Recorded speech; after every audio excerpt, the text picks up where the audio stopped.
make. Machine Pun Kelly get caught in the fake. Facts and logic with a twist of chest. Strip it down to truth, you forget the rest. Humor pulls the lies right out of the park. Look beyond the shadows that set the dark. Sparks of laughter fire up the night, bringing clarity when they blur the fight. Cut through the chaos, yeah, the tangled lies. Machine Pun Kelly with a set of clear eyes. Truths and jokes gonna rock this show. Step into light where the real facts glow.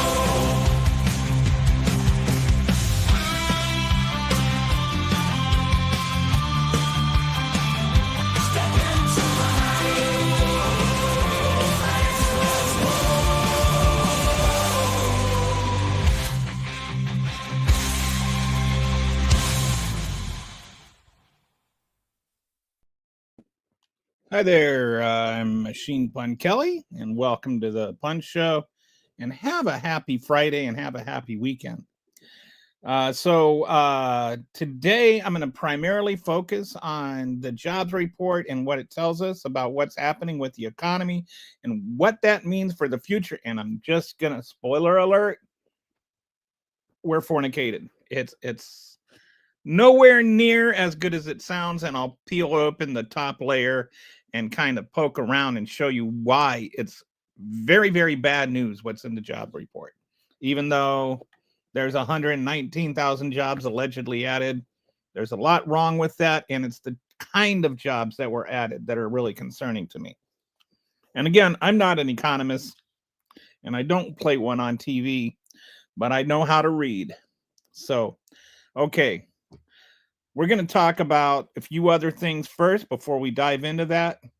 The first thing I just want to mention, the Clintons have been subpoenaed, and it's going to be behind closed doors. And honestly, I have no issue with that. You know, Clinton is named in the Epstein files. Not quite sure why Hillary Clinton has been subpoenaed. I don't like her name isn't in the Epstein files. It seems more partisan than it is logistical. And I would have I'd be a lot more comfortable with it if Trump were also being subpoenaed. But when you're subpoenaing Clinton, who just, as far as I know, and the only evidence that we have is he flew on the plane. There's no flight records that show he went to Epstein Island. Mostly, I think he went to like Africa and stuff, and you know, like used the plane to get to different functions for the Clinton Foundation, which of course, you know, you say Clinton Foundation, and MAGA has this kind of diluted notion that there was something fraudulent about that. But anyway, subpoena him, ask him what he knows. I don't care. But if you're only subpoenaing him and you're ignoring all the evidence against Trump, which his name is in it a lot more than Clinton's. It's not like, oh, well, it mentions both of them. No, it mentions Trump a lot more. The Epstein emails, for instance, over half of them had Trump's name in it. His name was mentioned more than anybody else's. Both Trump and Epstein claimed they were best friends for 10 years. So it's not like we can just brush off the Trump allegations by a simple denial. If you're going to investigate Clinton, investigate Trump. There's no reason you can't investigate Trump. And this is why I don't like this oversight committee is just extremely partisan. And that they're doing it behind closed doors and whatnot. It all has a bad taste to it. Okay. Now we're just going to go into Lindsey Graham's little hysterical fit. Really outraged that my private cell phone and my official phone were subpoenaed without cause, that a judge would suggest that I would destroy evidence or tamper with witnesses if I were told about what was going on. And I'm sure the other senators, Haggerty, Hawley, Sullivan, Tuberville, Johnson, Scott, Loomis, Blackburn, Ted Cruz, at least one staff member, the Speaker of the House, now we know, Kevin McCarthy. They asked for his phone records the day he was sworn in as Speaker, and AT&T apparently gave them to him. What's going on here? What did we do? This is why we need to... Okay, so what's going on here? What did we do? Well, we know what you did. And first of all, they didn't subpoena your phone records. They subpoenaed the metadata from your phones to see who you were and who you talked to, because they were trying to track what happened. And there was an actual crime committed here. Like lots and lots of crimes. There was an actual attempt to overthrow the government.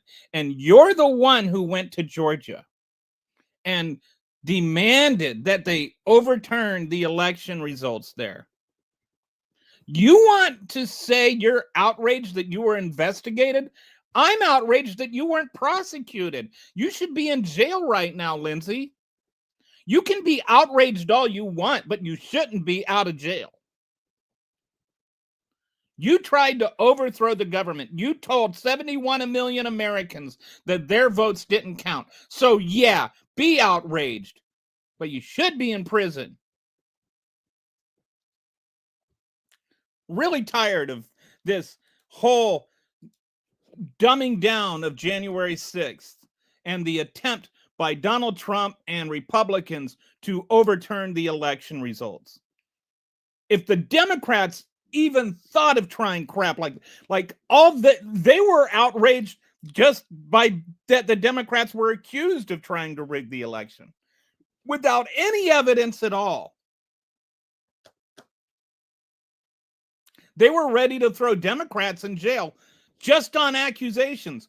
But when there are verified facts, when there's an actual recording of you telling Georgia to overturn the votes, the results of the election, Lindsay, then it's like all of a sudden, I'm so triggered and offended. I'm triggered and offended that you're not in jail, Lindsay. Okay, so that's all I have to say about that. Next thing I want to do is talk about this thing that happened where we got, hey, it's Resistance Kitty. How are you doing this afternoon, Resistance? Arcade. I think that's what I'll call you, Arcade. Anyway, the legality of the killings. So there's these the Democrats, some of the Democrats who have, like a history of service and intelligence or the military, published an advertisement reminding members of the military that it's unlawful to obey an unlawful order. And yesterday I mentioned that the case history of this goes back to My Lai in Vietnam, where like hundreds of women and children and elderly men were raped and murdered, even though they didn't know anything, even though they weren't combatants. They said they did this on orders. And they were told, no, this is not a lawful order. Therefore, you can be prosecuted for doing it. And they got prosecuted. And then, President Nixon pardoned one of, the leader of it. And so that's disgusting and deplorable. And just another example of how the Republican Party is not just new to this kind of disgusting, revolting behavior. But anyway, the military did its job and prosecuted them. And so now the Republicans, of course, if you watch the video, it says they're again and again and again saying it is illegal to obey an unlawful order. You don't have to obey an unlawful order. They always say unlawful order. So of course you've got Blondie McLiarface that is sitting there going, they said that you can't obey a lawful order. They're telling the military to disobey lawful orders. No, they clearly said unlawful over and over again. They said the opposite of what you are accusing them of saying. Barbie McLies a lot. So let's get into this. What is the unlawful order that the Trump apologists are so apoplectic about the military disobeying? And it seems to be an indication of the fact that they're carrying out extrajudicial killings on the high seas, right out in the Caribbean. They're just bombing boats that they're calling drug smuggling boats. Okay. Now, yesterday I went through and proved statistically that there's a 99.57% chance that at least some innocent people have been executed.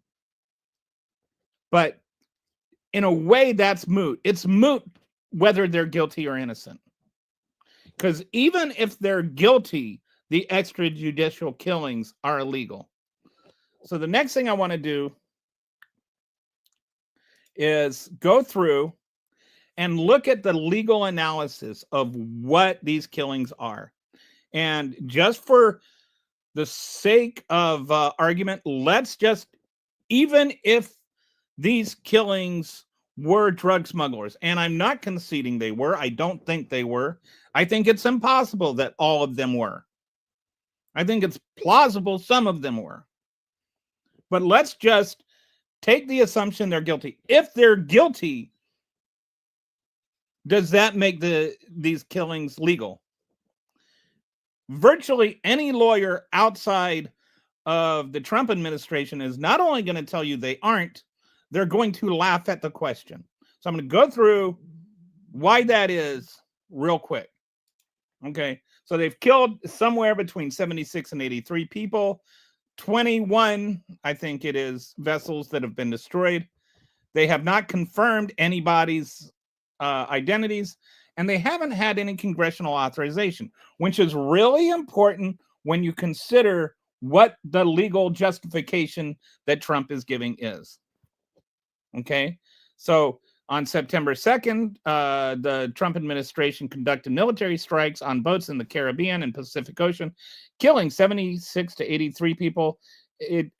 Starting or since September 2nd. Okay.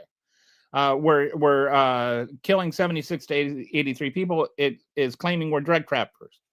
The administration calls them narco-terrorists and insists the strikes are lawful. However, legal experts, human rights organizations, the United Nations, and former government lawyers say these are unlawful extrajudicial killings. And another word for extrajudicial killings, just in case you're wondering, is murder. Can the U.S. military legally kill people in boats in international waters without due process, trial, or proof of imminent threat, simply by labeling them terrorists? So I want to real quick mention what narco-terrorists has meant historically and what Trump is saying it means. Narco-terrorist was a term that was coined by Reagan when in Central America, people were funding terrorist activities with narcotics trafficking. So their goal, the goal of the organization, was political in nature. The other way it can be used is when narcotics gangs bomb government representatives or government entities in order to maintain a government that is more friendly to narcotics trafficking. Okay, those are the two primary ways it's been used historically, and neither of those applies here.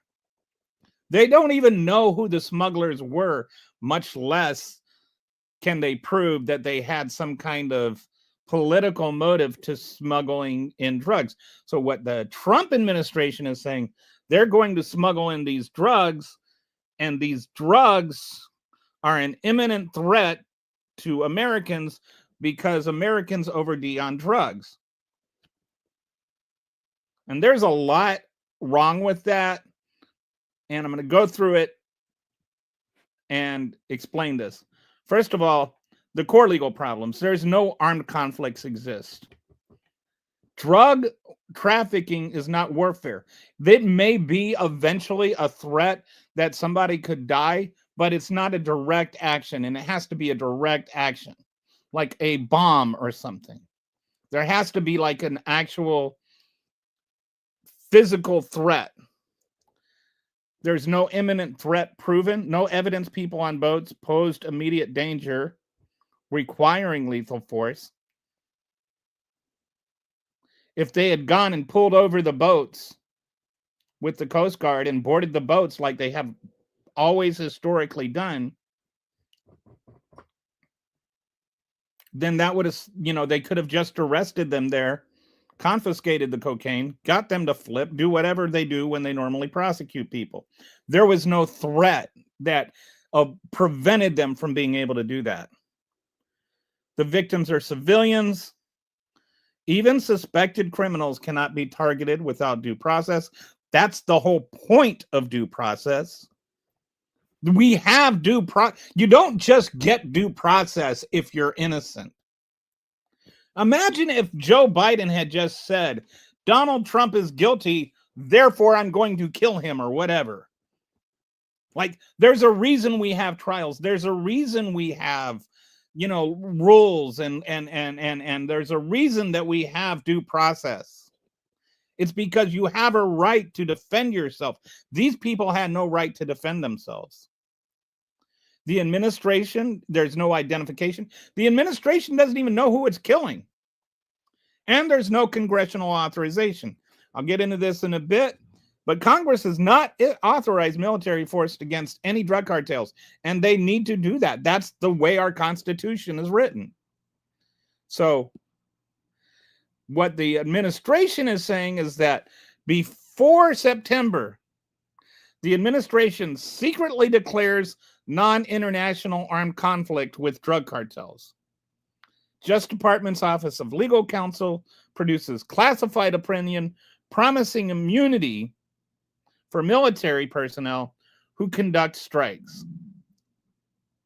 Why are you giving them immunity if you're giving them lawful orders?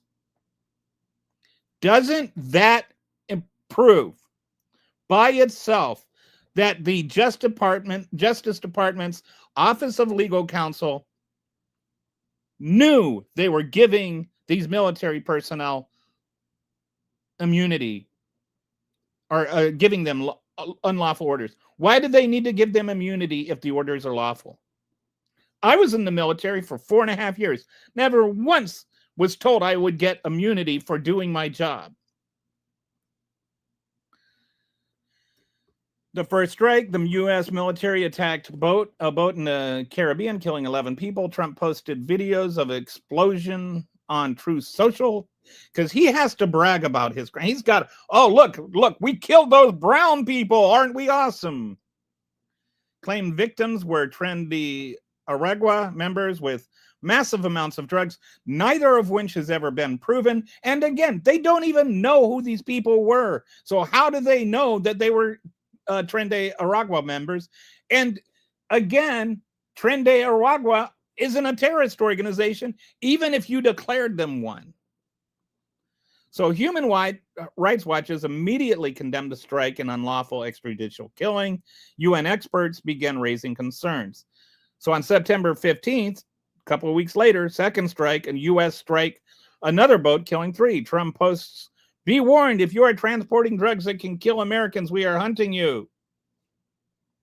Still, no evidence that they were transporting drugs, no evidence that that boat was even coming to America, but he did hunt them. He did kill them. So U.S. Special Rapporteur on Extrajudicial Executions formally condemns as extrajudicial executions. So according to international law, and the person in charge of evaluating international law said these were illegal. The UN has said these are illegal killings. Several human rights organizations have said these are illegal killings. According to the Constitution, these are illegal killings. Strikes continue with at least 20 vessels destroyed. So since then, we're up to 21. Death toll reaches 76 to 83. Administration reveals operation name Operation Southern Spear. So on October 30th or 31st, congressional briefings reveals administration doesn't know identities of victims and cannot meet evidentiary burden to prosecute survivors. So they have enough evidence to kill the survivors or to kill them, but they don't have enough evidence to prosecute them if they survived. Again, how is that even okay with you if you're a MAGA? Right? They can't prosecute the survivors, but they can kill them. They are admitting they don't have evidence right there. So the Senate votes down a resolution to seek strikes. I have no idea why they did that, other than that they are just totally in bed with Trump. But them not authorizing the sea strikes is not the same thing as authorizing strikes. There hasn't been a congressional authorization to authorize these strikes. There has not been a declaration of war. This is an unconstitutional act. And this is Republicans in Congress bowing to King Trump. And this is just, there's also the international aspect of it. It's not just, he's not killing people in America or in American waters. He's killing people in international waters. So we have to be subject to international law. So the UN High Commissioner for Human Rights called for an investigation on November 10th and warns of strong indications of extrajudicial killings and find no justification in international law. So then just a few days ago, or less than a week ago, Congress finally allowed to read the classified OLC memo, Insecure Room, only 20 copies, which claims the strikes target drugs, not people, a novel legal theory. Oh, we're just bombing drugs. Again, where are the drugs then? Where's the proof there's drugs? You're bombing people that are supposedly carrying these drugs. This is not a legal argument. If you were to suspect drug smuggling in a van, and so you were to authorize a drone strike on that van on public streets, and you were to say, we weren't trying to kill the driver, we were just trying to destroy the drugs, that would be illegal. Saying you're going after the drugs and not the people doesn't matter if you're killing the people in the process. Then yesterday, Trump said that these Democrats who were rightfully saying that you can't follow an unlawful order were committing treason or committing sedition. Donald Trump, who tried to overthrow the government, literally tried to overthrow the government by overturning the results of a legitimate and legal and authorized election. That is sedition. Telling military members to follow the law is not sedition. It's not even illegal. And I'm kind of tired of some of the people that are coming on my TV and saying, well, they went too far, sure, but Trump is really good. No, they didn't go too far, because you have military people that are carrying out extrajudicial killings. So somebody needs to be reminded that what they're doing is against the law. So let's go into, first, I'm going to give an honest representation of what Trump's legal justification is. So nobody can say, oh, well, you're not presenting both sides. I am. I'm presenting his side. He has his claim for an armed conflict is that U.S. is in a non-international armed conflict with designated terrorist organizations, drug cartels. The laws of war apply since we're in this war with the drug cartel under international humanitarian law.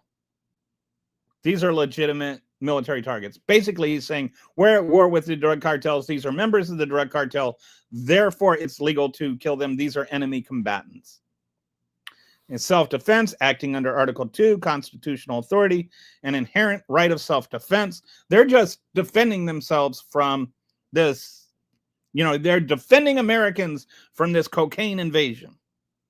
That's what The terrorist designation, groups like Tender de Aragua are designated foreign terrorist organizations.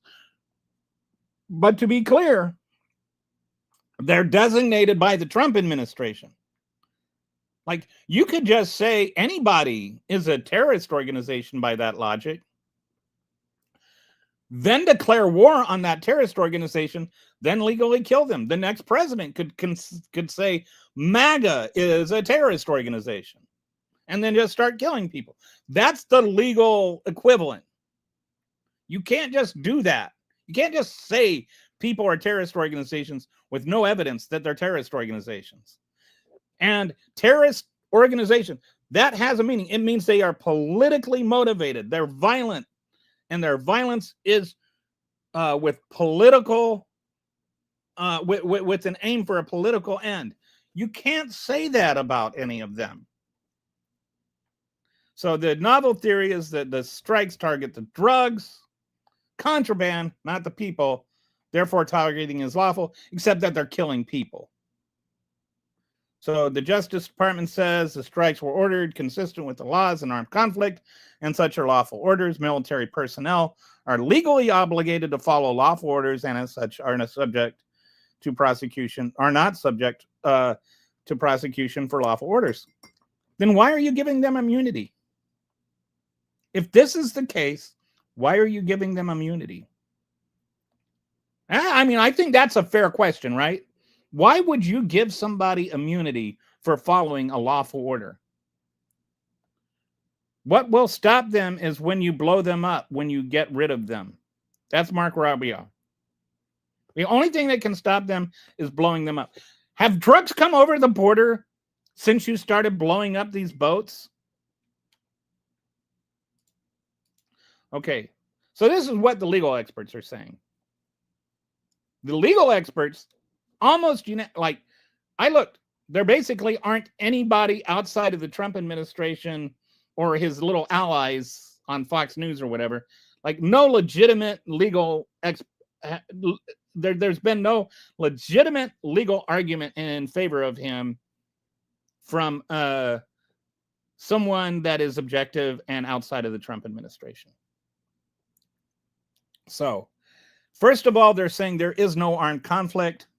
Drug trafficking is not warfare. A non-international armed conflict requires specific factual conditions that just don't exist here. Because of that, these are civilians, not combatants. Military cannot deliberately target civilians, even suspected criminals, who don't pose an imminent threat of violence. And there is no threat of violence. Cocaine is not a violent threat. It's not an imminent violent threat. No matter if you say, well, people overdose. First of all, it's like the whole overdosing thing is, it's an issue, but it's much more complicated than blowing up boats. If the argument were, if we bomb these boats, it will stop overdose deaths,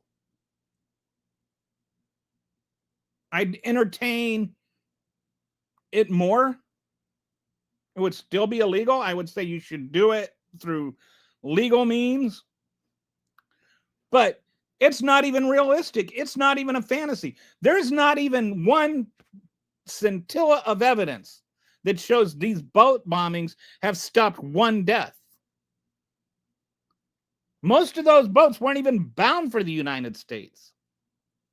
So human right law applies outside of an actual armed conflict. Law enforcement rules apply. Lethal force only when strictly unavoidable to protect against imminent threat of death or serious injury. Was there an imminent threat of death or serious injury? No, there was not. Again, if the Coast Guard had just pulled over the boat instead of blowing it up, would anybody have been injured or died? No. What are you going to do? Throw the cocaine halfway across the ocean, hit somebody in the face, they're going to snort themselves to death? What is the immediate threat? Self-defense doesn't apply. Drug smuggling is not an armed attack that justifies military defense under international law. There is no due process. And the administration admits it doesn't even know the victim's identity and can't prove cases to prosecute survivors. So not only is there no due process, if they had tried to prosecute them, they wouldn't even know who to prosecute. And finally, there's no congressional authorization. This is what I was referring to when I said the Senate not seizing them is not the same thing as Congress not authorizing them. There has to be an actual declaration of war. Your little double secret probation war doesn't really get congressional approval. The Congress has to authorize it. That's the Constitution. The problem calling with DOD calling cartels unprivileged belligerents is that the U.S. is not actually in a non-international conflict. A legal term of art that, to be applicable, requires specific facts that just aren't the current reality and cannot lawfully use lethal force as a first resort. Notwithstanding the fictional narrative being pushed by the White House, the U.S. is not in a war with these groups, and the people the DOJ is targeting are civilians who should be afforded due process. That's Sarah Harrison, former Pentagon Associate General Counsel, International Affairs. I think she's probably got some clue what she's talking about. Sarah Yeager, Washington Director of Human Rights Watch. U.S. officials cannot summarily kill people because they accuse of smuggling drugs. The problem of narcotics entering the United States is not armed conflict. And the U.S. officials cannot circumvent their human rights obligations by pretending otherwise. And there's this kind of false dichotomy that the MAGAs and the Trump administration wants to push, that you're either for drugs or you're for killing these alleged smugglers. No, I'm for prosecuting alleged smugglers. I'm just not for murder. The administration's inability to identify the people it is killing certainly undermines the labeling of these individuals as narco-terrorists. Brian Finance, former Finucane, I don't know how to say his name, former separate State Department lawyer, counterterrorism specialist. So that's their legal argument. The UN now, we'll talk about what the UN has had to say, because the UN is, kind of the ones that are responsible for deciding what international law constitutes. The UN High Commissioner for Human Rights Watch called for U.S. investigation of the strikes, warned of strong indications that these are extrajudicial killings. Stated killings find no justification in international law and the U.S. Are these violations of international human rights law? Are they extrajudicial killings? I mean, there are strong indications that they are. Then the U.S. Special Rapporteur on Extrajudicial Executions, in a joint statement with two other human rights experts, formally condemned strikes as extrajudicial executions. So the UN has formally condemned the United States for murdering people on the high seas. That's not an opinion, that's fact. Extrajudicial executions are by definition illegal under international human rights law. Okay. What we know and don't know, they don't know who they're killing. They can't prosecute the survivors. There's no verification of any threat. And there's no attempt at non-lethal alternatives. Again, if you just board the boat, get the drugs, arrest the people, why is that not a workable solution? Just why not? So they're very long on rhetoric when it comes to bombing people, but they have no answers when it comes to like who those people are or what threat they posed. So the issues with the U.S. Constitution, is article, first of all, Congress has the sole power to declare war. You can't just do your little double secret classified memo and declare war. Fifth Amendment guarantees no person shall be deprived of life, liberty, or pursuit of happiness without due process of law. The Supreme Court has heard over and over again that due process does not just apply to citizens. War powers resolution requires congressional authorization for military action within 60 days. So this allegedly this double secret classified memo was way more than 60 days ago. So where is the military? Where is the authorization? So it's a violation of the War Powers Act. And Congress has just not authorized it. So one, it's against U.S. law, and it's unconstitutional. According to international law, U.S. has ratified international covenant on civil and political rights, which protects right to life. Lethal force only when strictly unavoidable to protect against imminent threat. So the first one is just there to say the U.S. has agreed to follow international law. They ratified the covenant. So they are obligated to follow it by international law. Law enforcement standards, lethal force only when strictly unavoidable to protect against imminent threat. Not armed conflict. International humanitarian law doesn't apply. U.S. is not at war with Venezuela or cartels. So again, like their exception, these are okay because we're at war. We are not at war just because you said we're at war in your double secret, super classified memo. Extrajudicial killings. Killing without due process violates customary international law. And again, we can just call it murder. So then congressional response, the cowardly little Senate rejected resolution to stop the strikes. And the coward that's the ranking member of the House Foreign Committee. This is not the coward. This is the ranking member of the House Foreign Services Committee that said, I continue to believe these strikes are illegal and the enormous overreach of executive power, despite running for office on the promise of ending forever wars. The Trump administration is recklessly provoking a war that Congress is not authorized and the American people do not want, without thought for what comes next. Okay. All right. So I'm going to just go ahead and stop this part here because it's going kind of long. Okay. Wow. I've got a lot of comments. Okay. Immunity he grants will hold as much weight as the poop in my box in the international court. Yeah. The immunity won't apply to international law. The tattoo. Remember the tattoo? Oh yeah. Okay. So I'm just gonna skip ahead. I remember. Yeah. Remember when torture was bad? Retroactive. I don't know what retroactive prosecution you're talking about.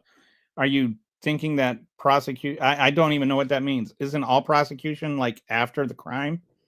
I don't know what retroactive prosecution is supposed to mean.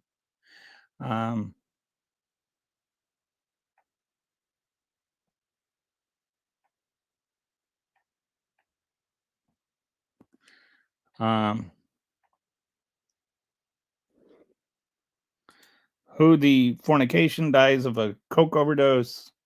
I have no idea, but apparently, see, this is one of the other things is they're trying to say that they had fentanyl on these boats, but no, fentanyl originates from that area. It comes from China, goes to Mexico, and then gets smuggled over the U.S. border by U.S. citizens predominantly.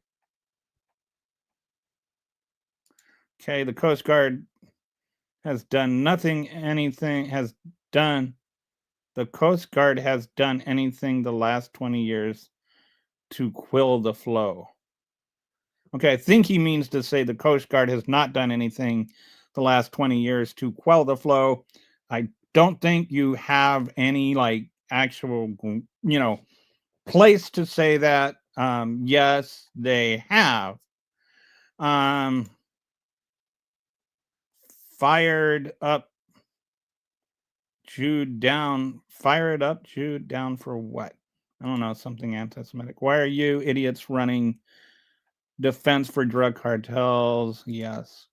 Um, like again, I'm all for arresting and prosecuting drug smugglers, just not for murdering innocent fishermen. And without due process, you're doing the latter. If you can prosecute them, why aren't you prosecuting the survivors?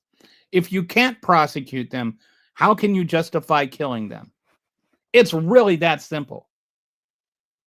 So why are you running defense for murder?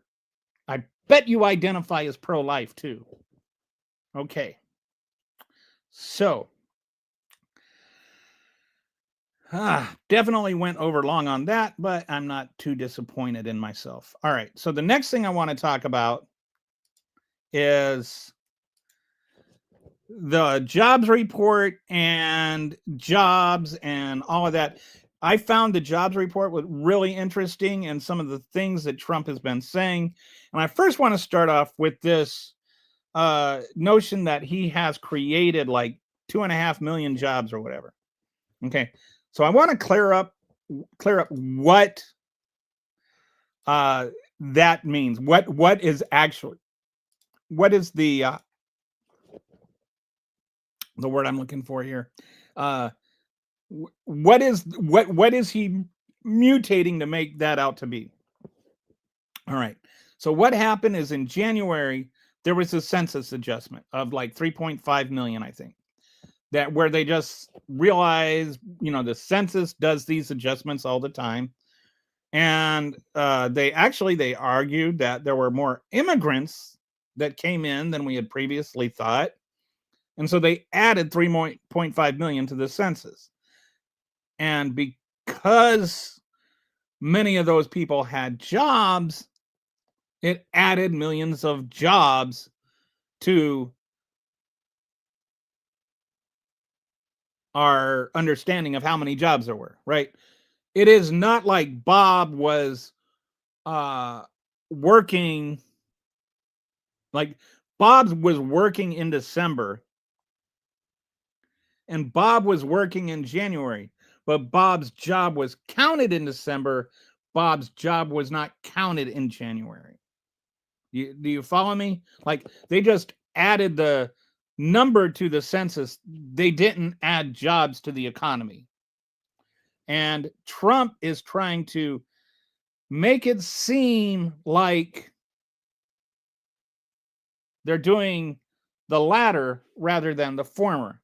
And not only that, and this is why I'm referring to this as Schrodinger's immigrant, because they make a big deal about all these immigrants that are coming over, but when the census makes this argument, then confirms that there are these people over, then all of a sudden all of these jobs are not people that were immigrants, they were American jobs.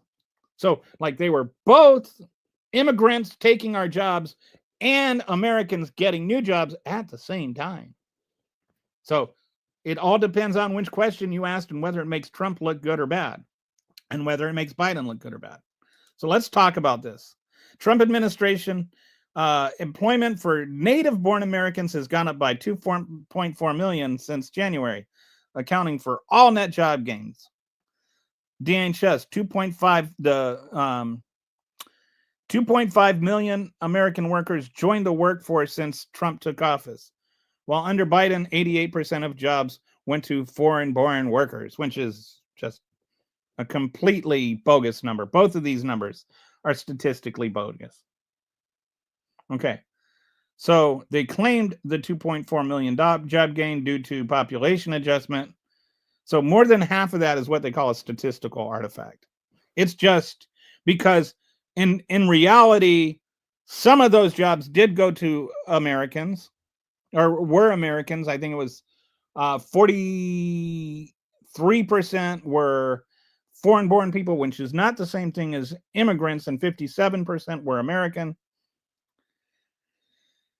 And the confidence interval, which is like the margin of error, it's like plus or minus 720,000. And so then they're also saying that the correlates with 2.2 million foreign born people not having jobs.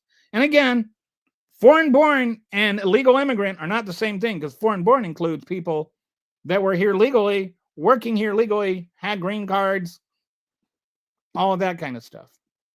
But the number itself is made up too. Like 2.2 million people, foreign born people, did not lose their jobs. It's just trying to have it both ways at the same time.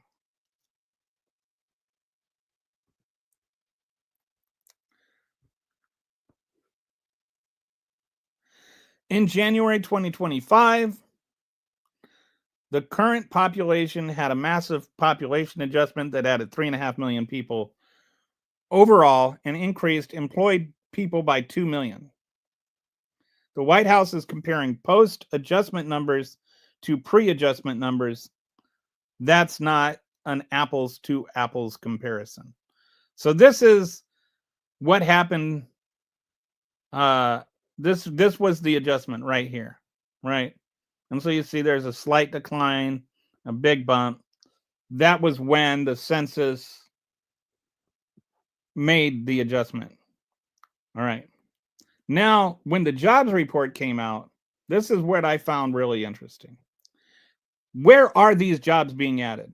Because there is something about this foreign-born employment going down that I think is actually far, far more troubling than we think. Like, whether the jobs are foreign-born or not, they're still jobs, and that means they're still adding to the economy. That means, like if foreign-born people come here and they have jobs, they're doing things. And those doing things contribute to the economy. They make money and they spend it. That means that they're going to stores and they're helping those stores by spending money. They are working. They're like, whether they're building houses or writing code, they're doing something constructive that adds to the economy. All of this contributes to the economy, whether they're legal or not. But in the jobs report, all of the jobs were in two primary areas: healthcare and leisure and hospitality. That includes like restaurants and drinking establishments and stuff like that. The healthcare was mostly low-level entry stuff, like medical technicians and entry-level healthcare workers. These aren't like doctors and nurses, is what I'm saying. These are the jobs that undocumented workers were taking. Do you follow me?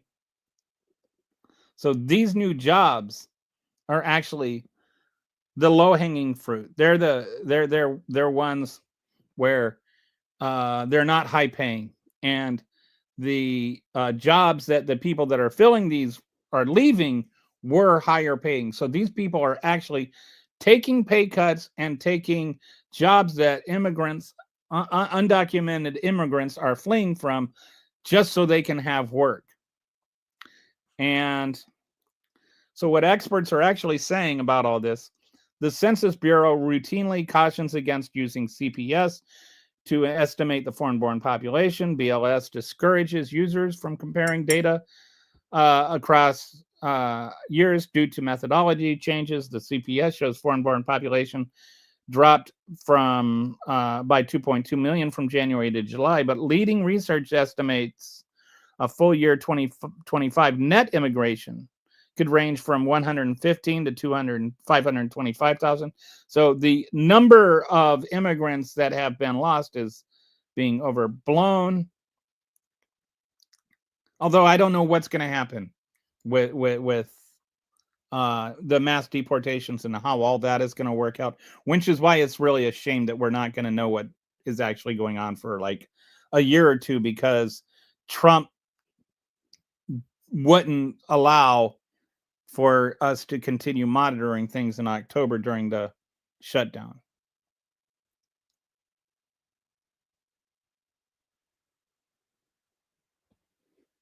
So the reported 3 million increase in native-born adult population in 6 months is statistically impossible. So we couldn't just add 3 million in a month. This is the like you're just like typically we have about 500,000 births a year. You're talking about suddenly out of nowhere the birth rate increases by 600%. The real economic impact is you get underemployment. And that means people are taking jobs that they're overqualified for just to have jobs. And this is not, I always will mention when this is not a problem that started under Trump, but it is a problem that has been exacerbated under Trump.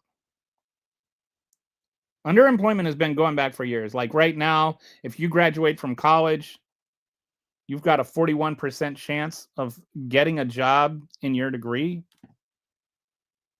Or I'm sorry, 41% chance that you won't find a job in your degree. Underemployment rate for recent college grads is 41%. If we were to continue with the mass deportations, Penn Wharton analysis, high-skilled workers would suffer a $2,764 loss in annual wages if immigration crackdowns span 10 years. Most monthly U.S. jobs growth averaged just 29,000 from June to August, down from 400,000 during 21 to 23. So, and that's after the adjusted numbers, by the way. The 29,000 a month is really, really bad. And that's since the mass deportation started. So right now, what you're starting to feel with the economy is first you had the tariff impact, but now you're starting to get the mass deportation impact. And the mass deportation is going to have a much more negative effect on the economy than tariffs. I feel like we've spent too much time talking about tariffs and not enough time talking about mass deportations. And tariffs are actually terrible. Like they both start with tear. So the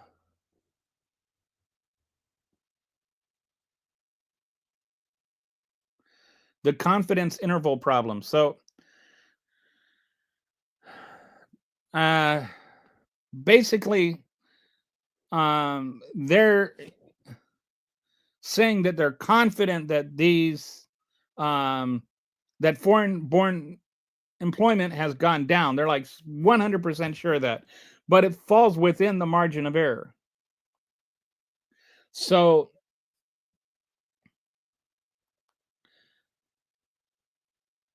it's just logically unsound. It's like if people show like I hate it when people say, oh, here, so and so is leading by 1 point in the poll, and then here he was leading by 2 points in the polls. So he's gone up 1 point, but the margin of error is within 3 points. So in actuality, that's within the margin of error. It's just you poll different people. It's statistically the same. And essentially what they're doing here is they're just using one extreme of the margin of error or the confidence interval, and they're declaring that as a fact when it could just as easily be the other direction. All right. So that's my issue with the jobs report is that, actually, that's my issue with Trump's whole declaration about the 2.5 million. Now I want to go into mass deportations. Okay. And this is where I'm saying the jobs report is really starting to show that we're starting to really get hit by these mass deportations. Oh, let me check real quick. I think, okay, there are some new. I have 7 degrees, including a PhD, and I am more broke than I was in college, a direct result of Trump. Yeah. Like I know so many people that are highly qualified that are just, it's like, and it's almost like you're so qualified, you have like you can't get a job because there aren't any good jobs available, and nobody wants to hire you as a maid because they're afraid you're going to leave the minute that you get a good job. They'll take the houses from regular Americans who didn't. Like, this is just xenophobic blabbering. Why not just have more houses? They're not taking houses from regular Americans who need them. And it's also funny how people like this will sit there and they'll denigrate the unhoused. And they'll talk about California and all the unhoused people and show, and they'll call them dirty and filthy. But then when it comes to immigrants, then it's like, oh, yeah, unhoused people are all the immigrants' fault. It's what's happened to Canada. No, it's not. That's just something you made up or heard on Fox. Immigrants are not taking away all the homes in Canada. That's completely made up. Why do people have to? Why is every MAGA argument have to be something made up?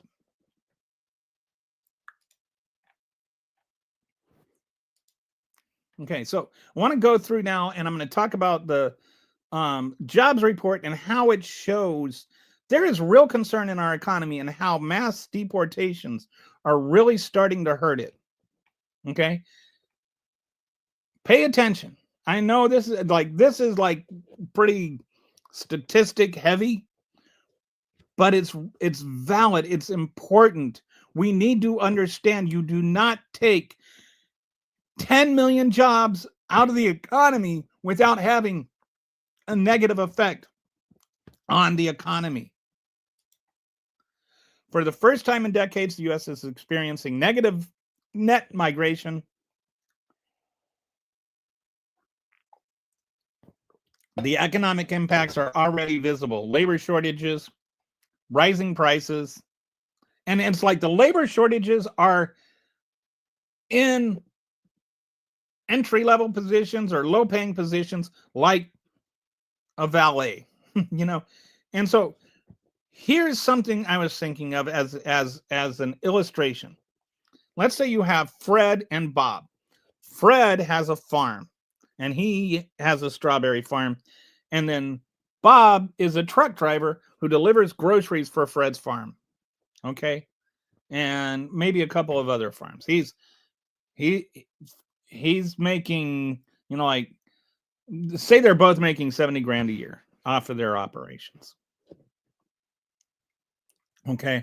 But then Donald Trump comes along with his mass deportations, and 40% of Fred's workforce is undocumented workers because it costs $7,000 per worker to do it legally. And he's got 10 workers and he's making 70 grand. So if he does everything the legal way, he's not going to make any money. And then what's the point of that? But now 40% of his workforce isn't showing up. So Fred, his farm is gone.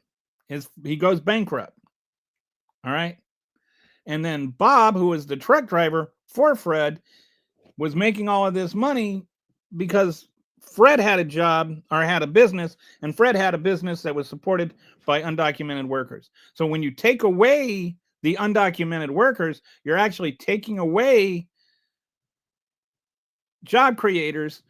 And when Fred's farm closes, those 60% of American workers that he had also lose their jobs. It's not like a bunch of Americans are moving to California or wherever to, work their butts off picking strawberries. So you've got, like all the other farm workers lose their jobs. Fred loses his job. Bob loses his job. But there's job openings at the hotel for valets. So now Fred and Bob are both working as valets instead of their better paying jobs. Donald Trump would say he replaced those foreign born jobs with American jobs. So that's a win for America. Even though all those other Americans lost their jobs, even though Fred and Bob both had to take massive pay cuts, to Trump, that's good news. California, which I think would be like one of the largest economies in the world if it were its own country,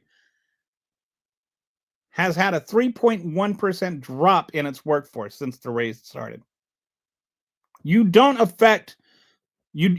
do that without affecting California's economy, and you don't destroy California's economy without destroying the American economy. Let's stop pretending like each state exists in a vacuum.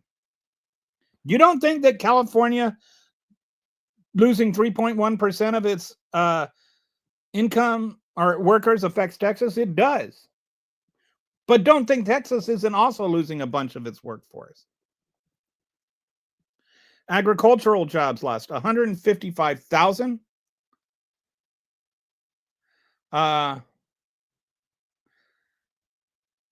was 2.2% growth last year. So when you lose that much agricultural jobs, you're losing what they did for a living, right? You're losing, for instance, beef, which is one of the reasons why beef is so high.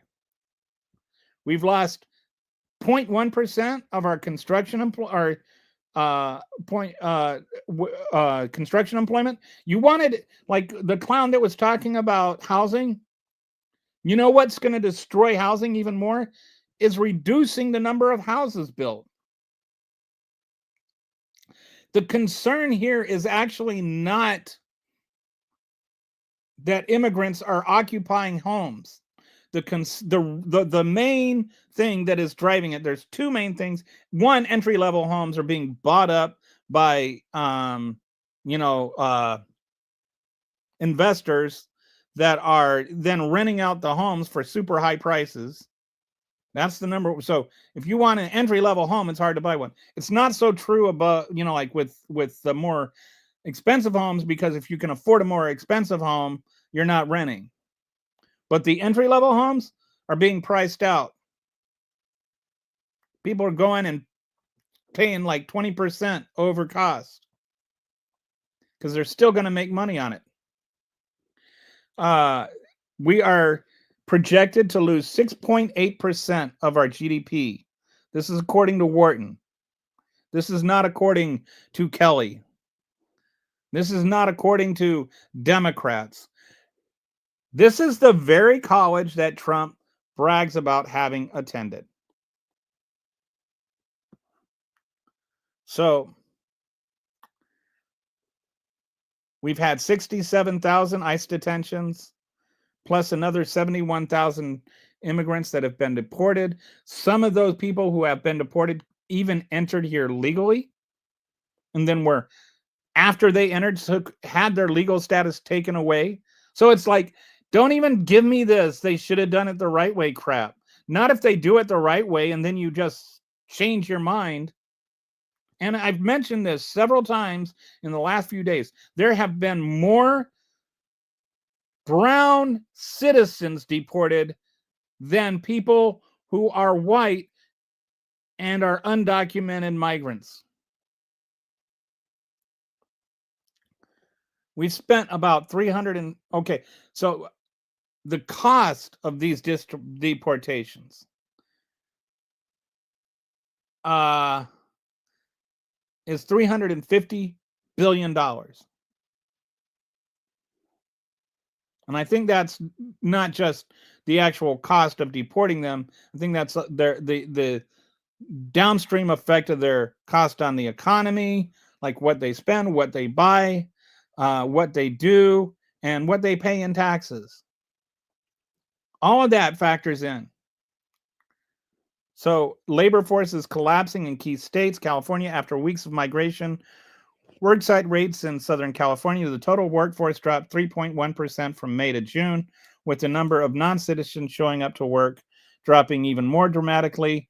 And it's like it's not just the people that you're deporting, it's the people that aren't showing up because they're afraid of being deported. The construction industry. The 10 states with the highest concentration of undocumented workers saw construction employment drop 0.1%, while other states saw a 1.9% increase. Because there is a push to build new homes, but you can't build those new homes with nobody to build them. The hospitality labor force growth slowed to 2.2% in June 2025 compared to 1.5% in July 2024. And these are now jobs that are not being filled, or that are being filled by people who used to make more money. We've lost 155,000 ag workers and from March to July, just in a few months. That's important months too, right? That's like when you're sowing your crops. So you don't get crops without those. So this is 2024 versus 2025 in terms of job growth. In 2024, it was plus 2.2%. Now it's 0.1%, negative 0.1%. This is construction in other states, 1.9% to 1.9%. So there's no change. It's not. This shows it's 100% because of deportations. Where deportations aren't an issue, it stayed the same. Hospitality growth, 1.51% increase in 2024, and a negative 0.2% decrease in 2025. Agriculture, 2.2% increase in 2024, and a 3.8 decrease in 2025. And you can say, oh, well, that just means it's working. No, that means that the economy is going to suffer. That means if you go to a restaurant and there's nobody waiting on your table, the reason is nobody's there. You are going to suffer the impact. You're not going to, you know why food prices are going through the roof? Because there isn't any food. Because agriculture is dropping, so like there's just no ag workers, or not enough. And if you lose 60% or 40% of your workforce, you don't lose 40% of your profit. You lose 100% of your profit. And you go bankrupt.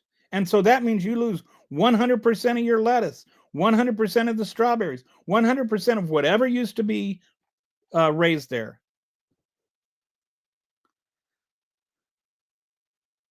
The White House claims mass deportation means higher wages and more opportunity for American workers. In reality, wage growth has been largely flat for more than a year. It's up 0.2%. So let me explain what is happening. One, you've got these people moving from higher paid jobs to lower paid jobs. Even though you might have some people moving from no jobs into these low paying jobs, and the low paying jobs might be incrementally going up as a result, you have much more problem with people moving from high paid jobs to low paid jobs. So that's why the wage growth has been negligible. But because you're taking away workers from hospitality, you're taking away workers from construction, you're taking away workers from agriculture, you're seeing prices go up. So you have people making the same or less money on the one hand, and on the other hand, everything costs more. And the more you need it, the more it costs more. So Penn Wharton analysis found that most paychecks would shrink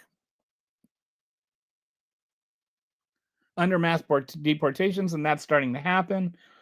Only low-skilled authorized workers see a 5% wage bump, which reverses if deportations are reversed. High-skilled workers would be worse off because low-skilled immigrants complement their work. Overall economy gets smaller. Fewer bodies to produce means lower GDP. GDP also contains consumption. So that means that fewer people buying things, right? So if you have 10 million people, 10 million fewer people buying things, that means you're selling fewer of those things that they would buy, right? We're selling a lot less tortillas, for instance.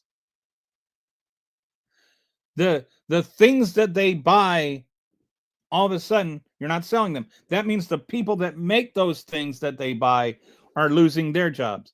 So there's actually studies that show for every million people who are deported, you lose 88,000 domestic jobs. Like people that are citizens are losing their jobs when you start taking away, when you start doing these mass deportations.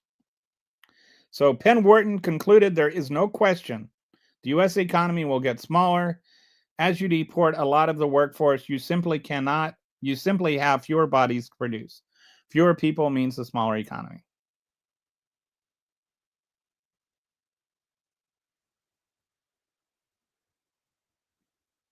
So far we've deported 1.3 million, and we're going to get up to, he's going to try and do another 8.3. We are just starting to feel the negative impact. It's going to get a whole hell of a lot worse. Okay, so then impact number 3, labor shortages across critical industries. Mass deportations are, I mean, like these are all kind of prophetic because a lot of this is coming from a Penn Wharton study. This is what is happening now. Mass deportations are removing workers from industries across Americans. Depend on daily construction, up to 1.5 million workers. 1/6 of the industry is undocumented. Agriculture, 225,000 workers. About 20% of the agricultural workforce, up to 50% on specialty farms. And what is the number at already? We're already at 150,000. So this is where I mean, it's actually probably going to be more than 225,000.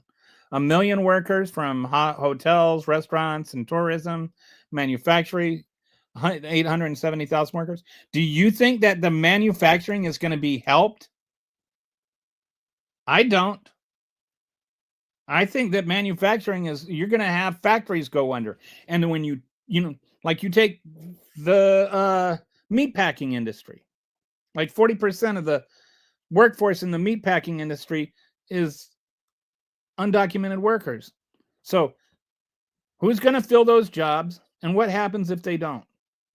Look at the price of beef and ask yourself, why is the price of beef going up so much? Don't think it's not in part because of mass deportations. There are other things that contribute to it, all compounded by Donald Trump's stupid economy. Transportation and warehousing, 461,000 workers.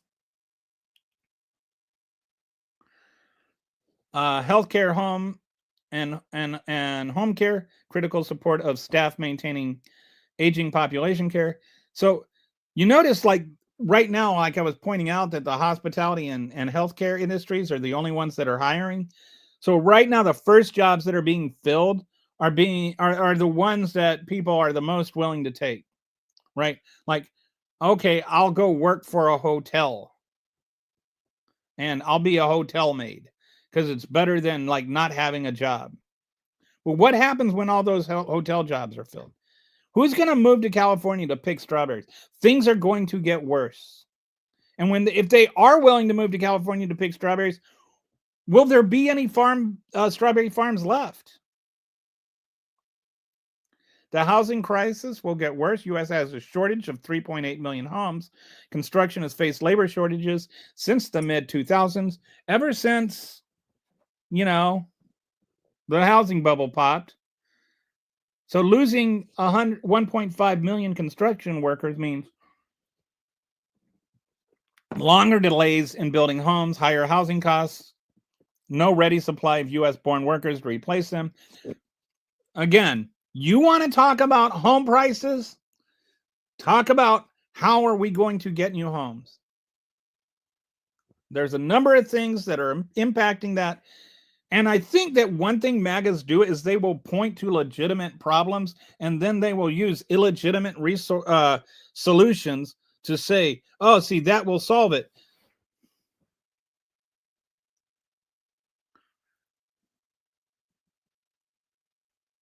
We have a shortage of 3.8 million homes. I think undocumented workers only have like less than half of that. And they're not even owning them. Most of those are being rented, and they'll have multiple families living in one home. Mass deportations are not going to give us 3.8 million new homes. The solution is building new homes, but the restriction is right now there's a lot of red tape that we have to cut through. So we need to get rid of that red tape. We need to make it easier for families to buy starter homes. We need to pass regulations that keep people from buying up starter homes to rent them.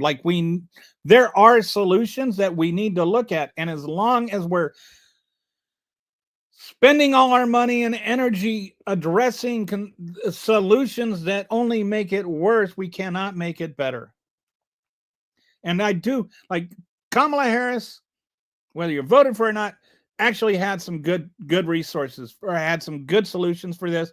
The Democrats should dive back into some of those and look at it more, maybe flesh it out some more and start proposing bills. They need to run on solutions, not just on Trump being bad. Trump is bad. But we need to trump on the Democrats being better by offering better solutions, not just negativity. Look at what happened in New York. He didn't win by just being negative. He won by offering solutions. Whether you agree with those solutions or not, you cannot disagree that he won because he offered some. So, impact number 4, prices are going up because production is going down. And it's law of supply and demand, right? If you don't have anybody to harvest your strawberries, you have fewer strawberries.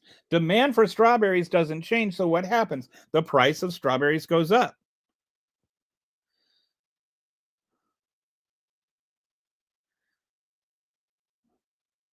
This shows deporting 3 million immigrants, prices rise by 1.5% by 2028. We're already at 1.3 million immigrants. And prices have gone up by more than 1.5% because it's stacked on top of terrorists. Deporting 8.3 million immigrants, prices go up by 9.1% by 2028. I feel like that number is conservative. You think inflation was bad under Biden? Just wait 3 more years. And the thing is, a couple of things. One, people are saying inflation hasn't been going up that fast under Trump. It was on its way down. So it's got inertia to break, right? He didn't just maintain the same thing. He countered downward momentum. And now it's going up. The latest CPI, I think it's 4.3% for groceries. Prices are really going up Food prices are going up, and it's tariffs on top of this massive immigration. And it's going to go up a lot more. And it's going up while unemployment is going up. And it's going up while the economy is about to crash and be into a full-fledged recession. It's going to make the 80s look like or the, like the 70s and early 80s look like a party.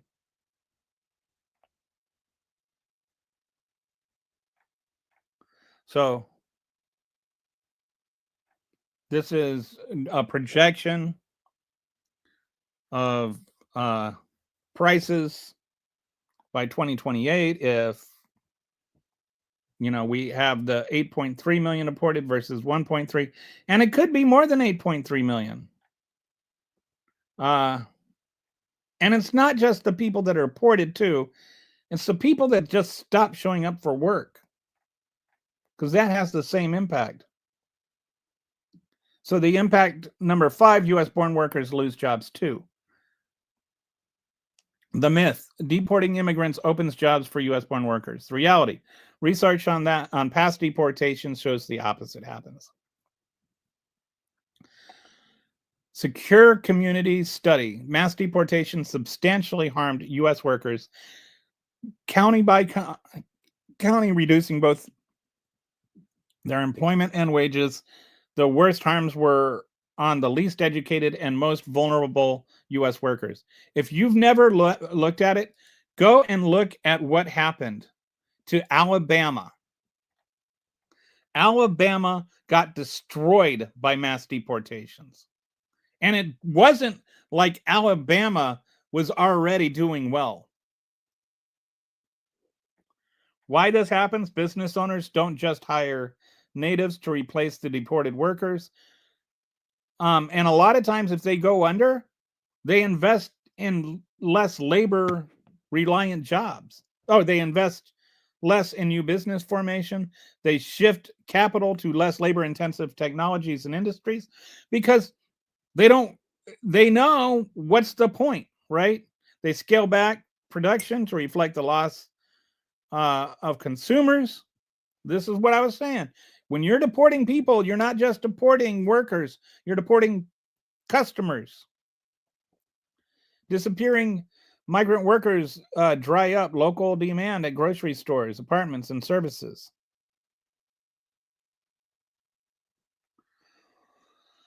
Both immigrants and U.S. born workers would suffer job losses, particularly in construction and childcare. So that's the other thing, is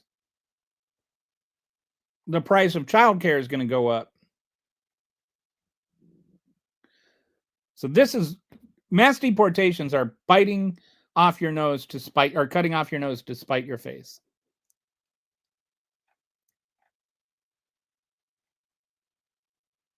Okay, so I'm going to go into another screen here. I'm trying something new. I put together a PowerPoint, so we will see how this works. The compounding crisis, because I want to talk now about how this all adds up. There are a number of things: the mass deportations, the tariffs, the austerity cuts, the losing ACA. Each of those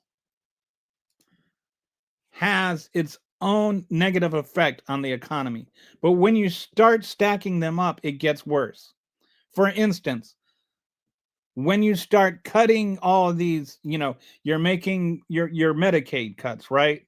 To make it harder to get Medicaid while you're working. And you've got the ACA cuts, which are going to make it harder for people that make too much money for Medicaid to get Medicaid, and you're cutting the expansion.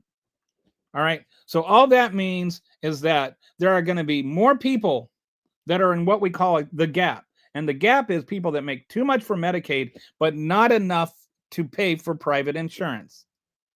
And these medical savings accounts plus high-risk insurance is just, that's a non-starter. That has been tried before. It doesn't work because you don't have enough in your medical savings account to pay for your high deductible.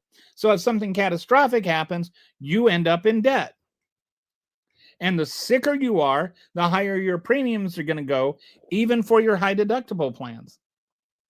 So if you're like 30 and you're making 100K and your, cost of living, like you're in a rural town and your cost of living, you've got like $25,000, $30,000 in expendable income, and you can exhaust all your savings or, dump a bunch of money into your medical savings account, and you're not really worried about having to use that, and you get all that tax-free stuff, and you're like a really healthy person, you don't have any issues, and this might be a workable plan for you. But if you're sick, if you have genetic things that you don't even have any control over, if you had cancer before, all of those things, you're going to have to pay more for your health insurance. So what does that then, this increased gap, you've got the ACA on the one hand, you've got the lower Medicaid benefits on the other hand. How does that affect the economy, the growing gap? How does adding 20, 30, 40 million people to the uninsured rolls affect the economy? So it's not just, like looking at tariffs by itself or looking at immigration by itself, or, it's looking at everything together. So put together this PowerPoint and the compounding crisis, how multiple Trump policies create an economic perfect storm. Okay. Just mass deportations. 5.9 million jobs lost. GDP GDP impact. Sorry, I was GDP impact. It's going to cost $1 trillion in annual economic loss. Mass deportations, 1.4 million. Housing crisis deepens, and childcare 500K. This is just what mass deportations are going to cost. 1.4 million jobs lost, 500,000 childcare loss. Do you think that deporting 1.4 million construction workers will have a negative or positive effect on building new houses? I mean, just stop. Put away your little MAGA hat and think for a second. Does reducing the construction workforce really make sense if you want to solve the housing crisis? All right. So then tariffs. You've got the mass deportations issue, and which is going to lower wages, and it's going to cost jobs. Then on top of that, you've got the tariffs. All right. The tariffs, the average rate now is 18%, up from 2.4%. The average rate was 2.4%. Now it's 18%. That means basically we have across the board increased on average the price of all imported stuff 16%. And you say, well, just buy American. Okay, let's say you sell American beer, right? And then the price of domestic beer or of imported beer goes up 30, 40%. And you can sell your beer by 25% more and still be way cheaper than the domestic beer. Do you think Anheuser-Busch is going to go, no, we're just going to stay at the same price for the good of the American people?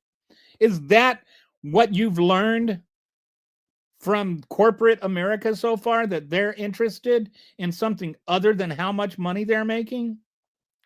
Please pay attention. So it's not just the increasing cost on imports. It's the increased cost on domestic goods that's going to correlate with it. History shows tariffs don't just increase the cost on imports. You've got basically you're going to add $1,200 to $2,400 per household for annual cost, and that correlates with how much money you have and how much money you spend.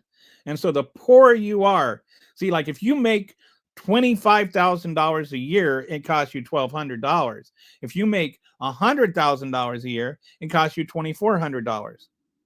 So it might cost you twice as much if you make $100,000, but it costs you twice as high of a percentage of your income if you make $25,000. Do you follow me?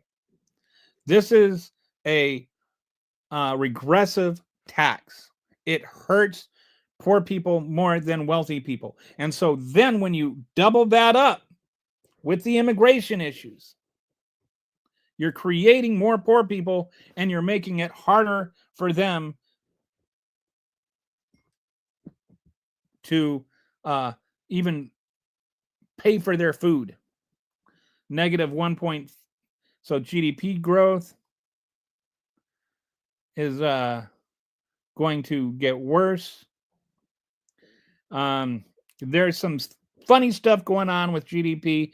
Like they're saying right now it's 4.2%, but that's based on some fuzzy logic where people are buying things ahead of the tariffs to be, they're buying things right now so that when the tariffs kick in, they can sell them at a higher price. So they're buying low and selling high. And then that is considered investment income. So it's making the GDP artificially inflate.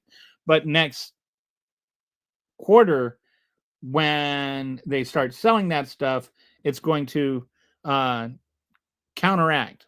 So this is like, remember in January or in the first quarter and GDP went down? It was like negative. And then in the fourth quarter, it went up of 2024. In 2024, the fourth quarter, it went way up because of that tariff prep. And then the first quarter, it went down. Okay. And inflation is it's, I think this is 1 to 1.5% has been added just because of tariffs, which I think that's probably a conservative number. Then you've got the healthcare and austerity cuts. Again, who do you think gets affected more by the ACA and austerity cuts? The cuts to Medicaid and the cuts to ACA, who gets affected more? If you are within 400% of or if you're over 400% of the poverty level, it doesn't affect you at all. Or if you have, an employer-based income, if you have employer-based insurance, it will affect you. It'll just affect you less directly than you're anticipating, because the insurance prices are still going to go up, but the insurance prices are going to be paid by your employer, which means your employer is not going to have the same amount of money to give you your pay raise, to give you your PTO, to give you your holiday bonus. So you're going to feel the impact of that. It's just not going to be directly in your insurance.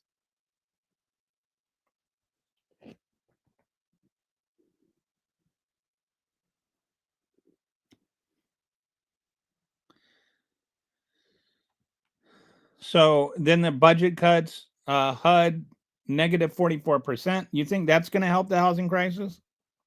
Health and Human Services, negative 26%, especially with, Screech running things and, like celebrating the outgrowth of the outbreaks of measles everywhere. You think we're going to, you got your kid that you didn't give the measles vaccine to because Screech told you not to, and you don't have any health insurance, because Congress took it away. Then your kid gets measles. You sure you want that? Is that the America you want? 1.7 trillion in mandatory spending cuts. Oh, but they gave $50 billion to the rural hospitals, which is like a fraction of what they're losing. So when the hospital shuts down and your kid has measles and you've had to take a lower paying job and all the prices go up, remember who you voted for and why. But at least we're spending $170 billion for immigration enforcement so that we could actually cause the problem. We're actually spending money to cause a recession. Do you understand that? All of this is deliberate. None of this had to happen. But we are driving 95 miles an hour into a brick wall and we're blaming the brown people. So the combined economic impact, the first GDP decrease since 2022. This is Claude came up with this. I think that one I think that there's other reasons for that, but I definitely think we're in for some real hits to the GDP. Consumer confidence is down 64%, which is the lowest since November 2023, and that's without real honest numbers from October. And people still know, like he's trying to tell people that prices are down. People know. Unlike Trump, poor people go to grocery stores. The S&P is down 7.3%. And policy uncertainty is 234, which the higher that is, the worse. It's the highest it's been since, guess what? The pandemic. These 5 policy shocks multiply each other's damage. So it's not just that they go, like we can't just look at it independently. This is going to destroy families. When you look at everything together,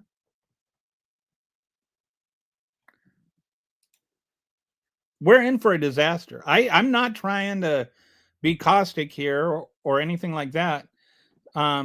This is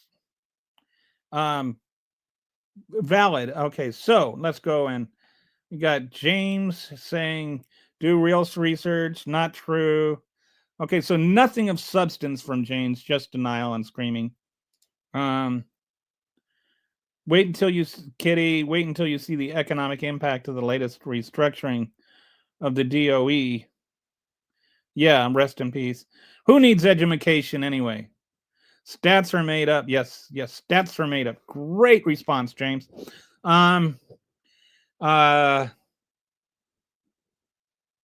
Do you like yeah, whatever.